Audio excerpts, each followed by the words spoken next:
been in over 60 disasters, starting with my own. Now we sit here in East Palestine. In East Palestine, what is different about this is every single chemical that I've experienced in all other 60 disasters, with the exception of cyanotoxins from harmful algal blooms, is present here. This is an unprecedented mixture of chemicals from oil and all the benzene compounds, the VOCs, the SVOCs, and then you have the dioxins. So, and no one's talking about the mixture of chemicals. The EPA disingenuously cites a singular exposure to a singular chemical when there are no standards for mixtures of chemicals. So, and how did you end up here? Yeah, on February 17th, I got, over Twitter, a resident said, will you come help us test? So I came out here for what I thought was going to be 2 trips to try to, like I normally go into disaster to help a community. And now this is my 24th trip and 28th round of testing. So it's great to have you on the ground with me to learn more about this and why this community is fighting, and this represents this community and these great people. They represent everything that is right about this country and coming together. But this experience here with the captured agencies represents everything is wrong about this country.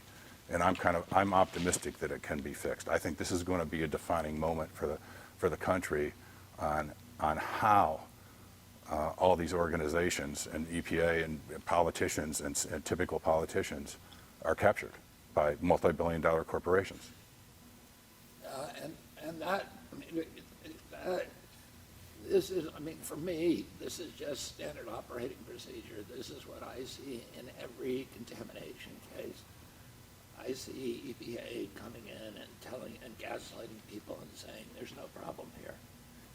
And we saw it on 9/11. We see it, from little tiny contamination that's a little trailer community in upstate New York or the Hudson Valley to huge mega contamination spills like this one.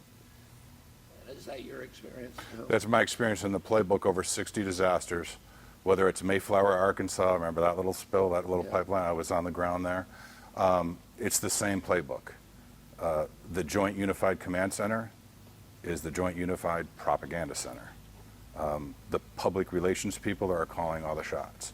And what you see in every disaster, all these contractors in the EPA, is this incestuous revolving door. And there are solutions out there. And I've actually been threatened by contractors when I try to bring solutions. We'll lose 80% of our revenue. We make our money by filling the landfills. We don't want to clean up the contamination. And then there's all these ex-government officials that end up in the background. I know how the whole system works. Now, for example, OpenSecrets.org. Norfolk Southern spent $1.7 million in lobbying, fact, last year. Almost 80% of their lobbyists are ex-government officials. We need to find out who those people are and expose it. So tell us what you found here. Yeah, we are sitting right here at Taggart Street. Ground zero is right across the street. Taggart Street is a hot zone. So what I have found, the semi-volatile organic compounds, PAHs, we found a mixture of those from the burn, and we found dioxins. And February 22nd is when I first came out here.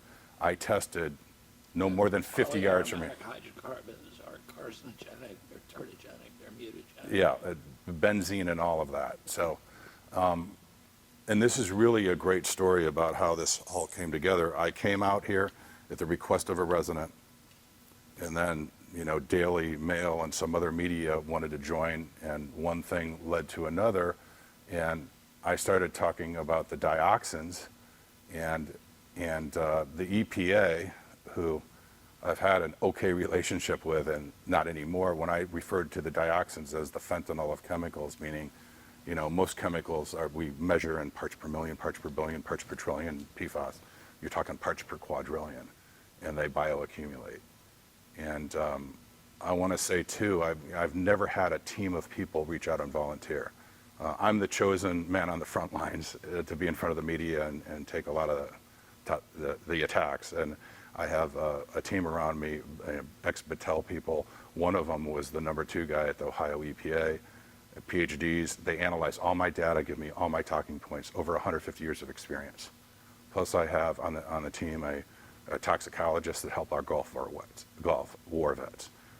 Gulf War vets, there's never been an event like this with a burn other than in the burn pits in Iraq. And one of the doctors that's working with me, she helped when the vets were being dismissed as it's in your head, it's psychosomatic. She helped, identify synergistic toxicity, which I explained to the public. Synergistic, everyone knows migraines. I've had them. You take aspirin and caffeine. One without the other won't get rid of the migraine, but together, that's an example of a positive thing. So synergistic toxicity, you've got these elevated dioxins. Everyone has a different, body burden and exposure. Then you've got the SVOCs. Then you've got the volatile organic compounds, all in what I call this unprecedented mixture. That's why I say, in my experience, I can go through over all the 60 disasters. I have all the independent testing reports. This mixture, other than, every chemical I've ever encountered in doing this in 24 hours is present here, other than the cyanotoxins from the harmful algal blooms. So this is like every disaster I've been to in one. And February 3rd, you had the first incident, which is the smoldering burn of the polyvinyl chloride pellets that created the dioxins. February 6th, you had the controlled burn. And, the EPA is very good at what they do, not to be underestimated at how captured they are and controlled by the public relations people. They sent a plane up and they claimed that there were no dioxins. Well, what they didn't say is they never measured or attempted to measure on the first event. I'll get to the third event, which was the remediation, but on the first event, I actually did a FOIA, a Freedom of Information Act request. The EPA has an in-house dioxin expert by the name of Brian Gullett. And there are emails that he wrote that said, don't go below 6 inches, you're not gonna find the dioxins, you gotta stay close to the surface. I tested this, close to the surface for the dioxins. And he was never allowed to talk to media, never bought into it, because he knows what he knows what he's doing with dioxins. And those emails tell a very interesting picture from the EPA, because they knew what was going on. And in the FOIA request, I had gone on with Will Kane on Fox News on March 17th. On March 20th, Barbara McCree, Multimedia Communications, we can't find evidence that she really exists, was looking for all my personal information to track me. And you could see, and I went on, started talking about dioxins. That's before I only had a few testing results. Everything I said on March 17th has turned out to be true. And you can see the EPA on the timeline. It doesn't lie. This is not me making it up. It's not me being a conspiracy theorist. These are words and evidence from the EPA. And then and you can see Mark Durno from the EPA starts the nothing to see here narrative that Monday. And, roll forward, that led to me getting a subpoena in my driveway from Norfolk Southern in the litigation that wanted all my communications with media, all my communications with residents. And I'm a private citizen here. I just did this to help. So we basically, the legal team I have, we stood up to them and said, file a motion to compel, we'll see you in court, we'll bring the cameras. We haven't heard from them since, which I would welcome that opportunity. You said that to EPA? To the Norfolk Southern, to the attorneys. But there's a collusion with the EPA, and right now the EPA is withholding 2,000 documents with my name on it. 2,000 documents. So they're constantly dismissing me, trying to defame me, discredit, and I know you happen to know a little bit about that.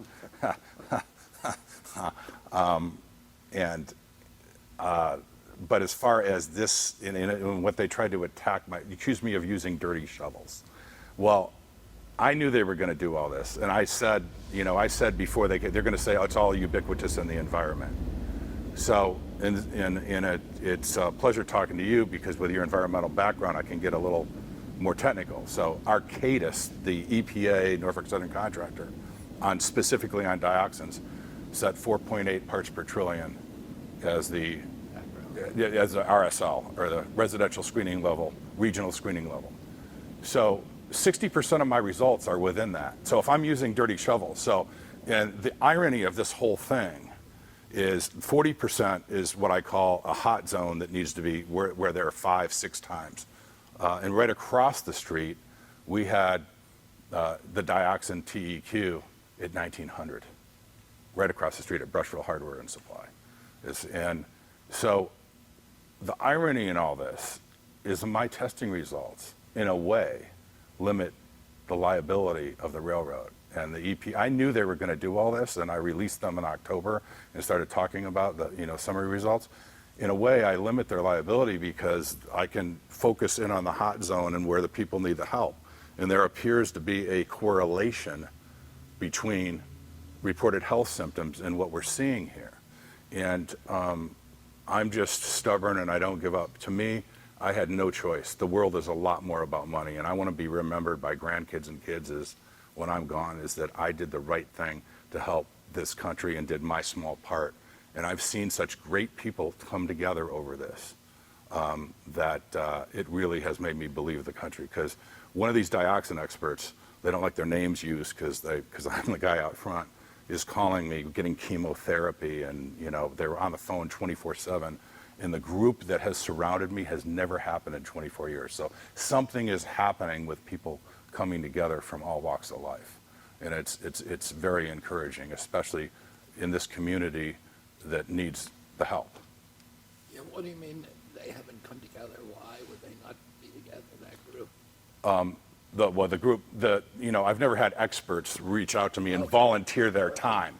And volunteer their time like this. People from big engineering firms. Big engineering firms, we don't like what's going on. People from universities, I can't use their names because I guess I'm the only one that is crazy enough to put myself out there publicly because I know no other way.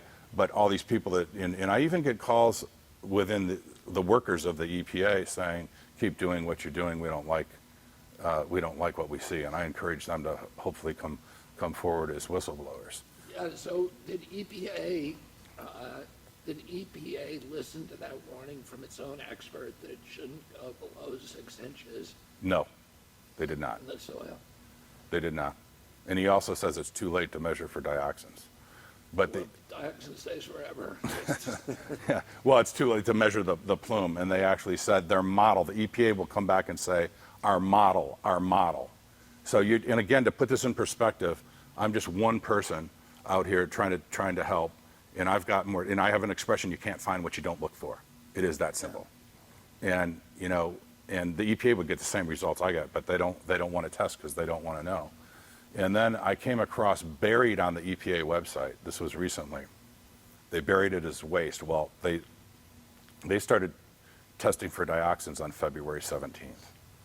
Oh, really? And I've got all this in a PDF, and the timeline, I've got their own words. And on February 17th, they started testing, and they have all the SVOCs. But it's, with all the community meetings and everything, they never talked about this. They buried this, and they're talking about this is on-site. Well, I have publicly said in my recent presentation on the year anniversary that on-site, off-site, on-site is anywhere the fallout from that plume hit. So they're trying to play their clever word games. But on-site is where this whole community is on-site. Yeah, of course.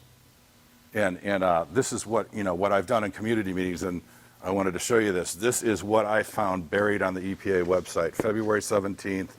This is the chain of custody to the lab. They had the lab do a composite sample. So they blended it. So the point is, their dioxin. Oh, so they took the soil from contaminated areas and non-contaminated areas And blended it. We don't know. Yeah. in order to bury the hot spots. We don't know where, but and again, if on one of mine I get this value, that value, I don't average and blend them together. Of course not. So even with That would be deliberately deceptive.